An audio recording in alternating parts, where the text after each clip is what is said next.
untuk mengendalikan penyebaran COVID-19, terutama varian Delta. Karena kita tahu bahwa COVID ini tidak mungkin akan hilang. Dan oleh sebab itu, kita harus mulai menyiapkan transisi pandemi ke endemi dan juga mulai belajar hidup bersama dengan COVID.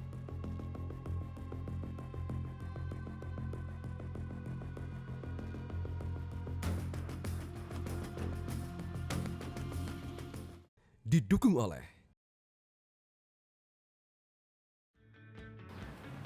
18 bulan sudah kita berjibaku di tengah pandemi COVID-19. Berbagai macam cara sudah dilakukan oleh pemerintah untuk menekan laju pertumbuhan kasus COVID-19 harian. Dan kita saat ini sudah bisa dikatakan cukup berhasil melewati gelombang kedua di bulan Juli, Agustus, September kemarin karena kemunculan adanya varian Delta. Dan saat ini kita sudah bisa mengendalikan kasus harian. Positivity rate kita ada di bawah 1% atau jauh di bawah standar dari WHO 5%. Bahkan Johns Hopkins University di Amerika Serikat juga memberikan pujiannya bahwa kita menjadi salah satu negara yang sangat baik untuk mengendalikan kasus COVID harian, yaitu bisa menurunkan 58% kasus dalam waktu hanya 2 minggu saja. Apakah ini pertanda kita sudah siap untuk turun level dari pandemi menuju endemi?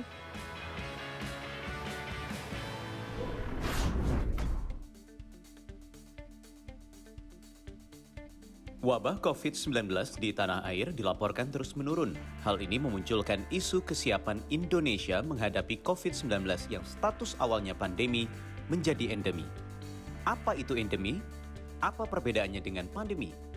Pandemi adalah kondisi yang merujuk pada situasi pertumbuhan penyakit yang terjadi serempak di mana-mana, meliputi daerah geografis yang luas, seluruh negara, bahkan benua. Dengan kata lain, penyakit ini menjadi masalah bersama bagi dunia. Sedangkan endemi adalah wabah penyakit yang secara konsisten ada, tidak hilang, tetapi terbatas hanya pada wilayah tertentu, sehingga penyebaran dan tingkat penularan penyakitnya dapat terkontrol dan diprediksi. Sebenarnya perbedaan pandemi dan endemi bukan ditetapkan berdasarkan tingkat keparahan penyakitnya, tetapi sejauh mana penyebaran penyakit tersebut. Berikut adalah 2 contoh penyakit di Indonesia yang berstatus endemi. Pertama adalah malaria. Mulai tahun 1950-an, terjadi wabah penyakit malaria yang menelan ratusan ribu korban jiwa. Penyakit ini disebabkan oleh parasit Plasmodium yang ditularkan melalui gigitan nyamuk Anopheles betina. Penyakit ini menjadi endemis di sebagian besar wilayah Indonesia seperti Kepulauan Riau, Bengkulu, Jambi, juga Indonesia bagian timur seperti NTT, Maluku, Kalimantan Tengah, Papua, dan Papua Barat. Selanjutnya ada penyakit demam berdarah dengue atau DBD. Penyakit infeksi yang disebabkan oleh virus dengue ini ditularkan melalui gigitan nyamuk Aedes aegypti dan Aedes albopictus. Penyakit endemik ini menyerang daerah subtropis dan tropis seperti Indonesia.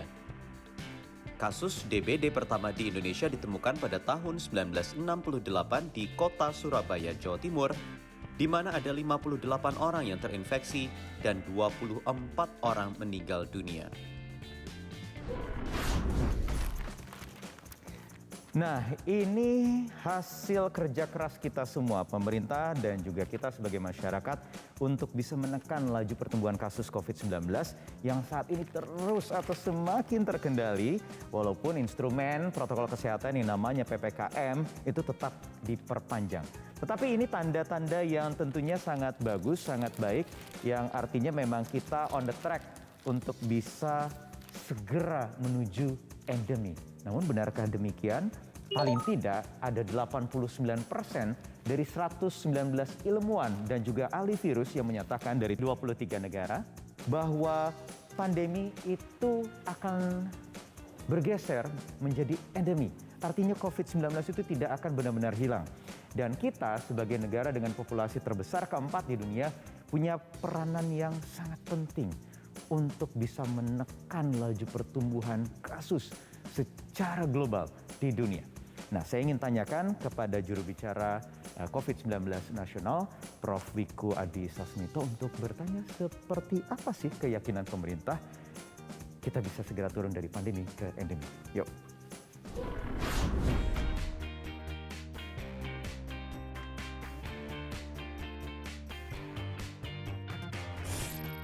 Apa kabar, Prof? Alhamdulillah baik, semoga Mas Wahyu juga dalam keadaan sehat walafiat. Terima kasih datang ke kantor. Prof, jadi yakin nih 2022 nanti Indonesia bisa keluar dari pandemi turun jadi endemi? Kami yakin bahwa dari pandemi turun menjadi endemi itu bisa terjadi selama memang kita semua disiplin antara masyarakat bersama dengan pemerintah menjalankan protokol kesehatan dengan ketat, mengikuti kebijakan termasuk vaksinasi sehingga semua kasusnya bisa terkendali. Maka dari itu kalau kita lakukan seperti itu kondisi endemi itu bisa kita raih. Mari silakan masuk. Caranya apa yang harus disiapkan oleh pemerintah yang harus kita sama-sama lakukan agar bisa turun level ke endemi? Sebenarnya yang harus kita lakukan, terutama oleh pemerintah pusat dan pemerintah daerah, kita harus betul-betul bisa bekerja sama. Kondisi yang terkendali ini harus dijaga tidak sampai naik lagi. Caranya adalah kita pastikan seluruh perilaku masyarakat di berbagai daerah di Indonesia dikontrol agar tidak terjadi penularan di antara mereka, dan ini harus kita jaga bersama dan kita monitor kasusnya, kita monitor perilaku dalam menggunakan masker, menjaga jarak, dan juga berinteraksi sosial ekonomi yang relatif terkendali sehingga kita betul-betul bisa aman COVID dan produktif. Mari kita pindah ke sofa untuk kita bisa berdiskusi lebih panjang. Mari, silahkan. Nah, tapi permasalahannya kan Prof, kita ini belum mencapai target 70% dari 208 juta orang yang harus tervaksinasi. Bagaimana caranya itu bisa terpenuhi terlebih dahulu agar kita benar-benar bisa turun level tadi? Ya, utama yang harus kita lakukan Mas Wahyu adalah memastikan bahwa pengendalian kasus ini terjadi di seluruh daerah di Indonesia. Maka dari itu pemerintah menyelenggarakan program atau kebijakan yang mengatur bahwa setiap kelurahan dan desa di seluruh Indonesia harus terbentuk posko dan satgas penanganan COVID. Dengan demikian, kontrol aktivitas masyarakatnya menjadi betul-betul ke seluruh wilayah Indonesia. Ini adalah modal kita untuk bisa menjaga kasusnya tidak naik. Karena setiap kali ada kasus naik, langsung terdeteksi.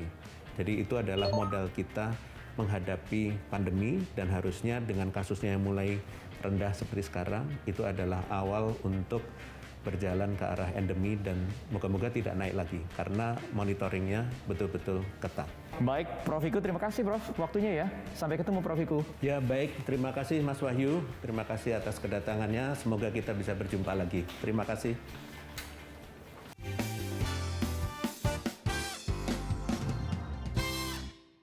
Didukung oleh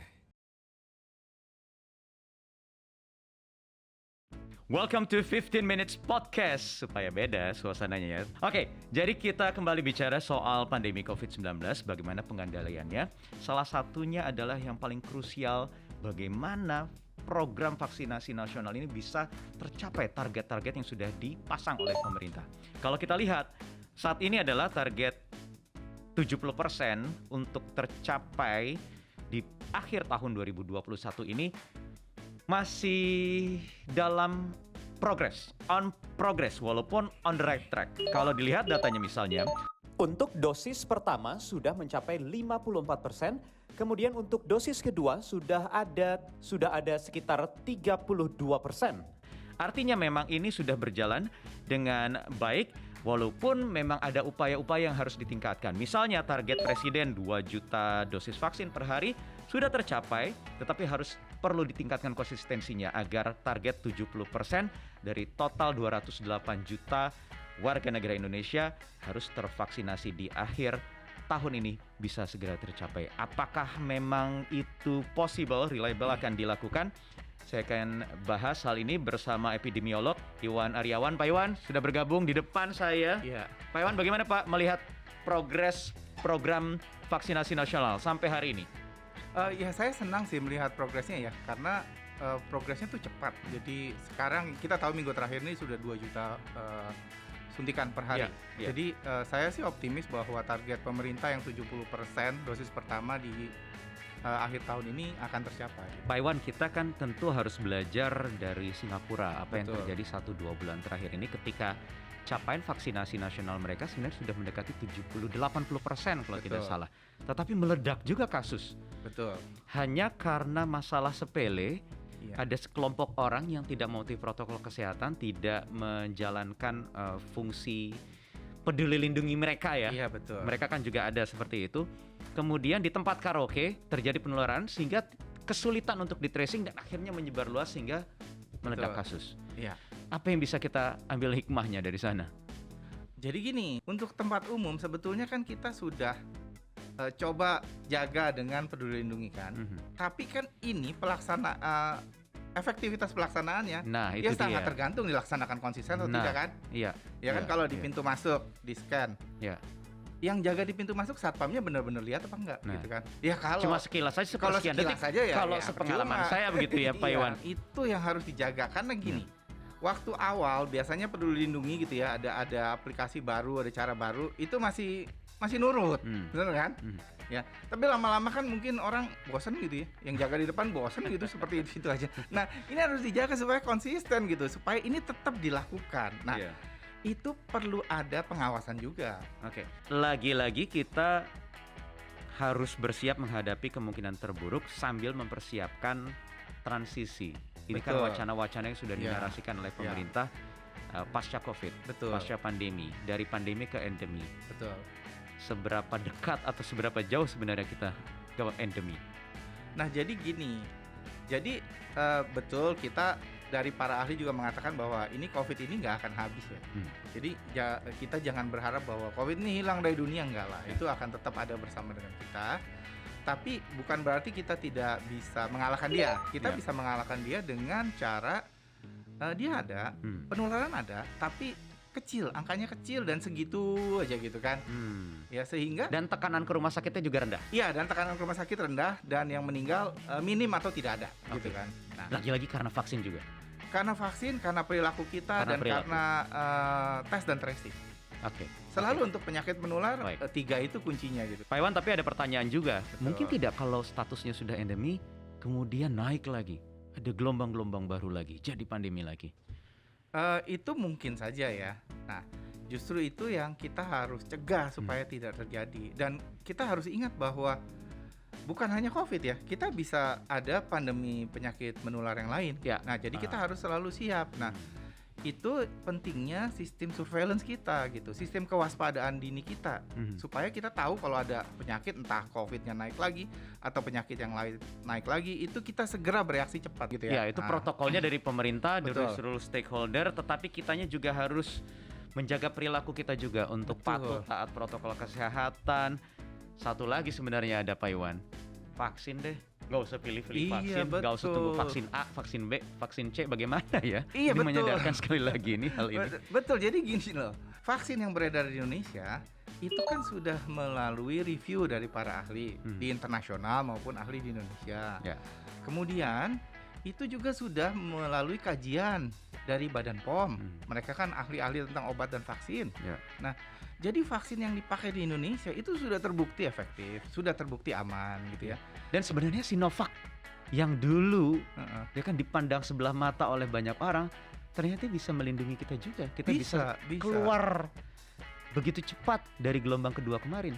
Iya, bisa. Begitu Pak Iwan? Bisa, betul. Jadi semua vaksin tuh yang masuk ke Indonesia sudah direview. Ya artinya itu jauh lebih rendah resikonya daripada resiko kita tertular COVID, jadi berat bahkan meninggal gitu. Jadi Tuh kan, jangan Iya. pilih-pilih vaksin. iya, jangan pilih-pilih vaksin. Kita mesti mulai dari kita semua, mulai dari kamu nih semuanya. Nah, lindungi keluarga, lindungi Indonesia ya jadinya. Iya, betul. Pak Iwan, kita berdoa bersama-sama ya Pak Iwan ya. Sama-sama, betul. Oke, betul. terima kasih sudah Ya, bergabung di makasih. 15 Minutes Podcast.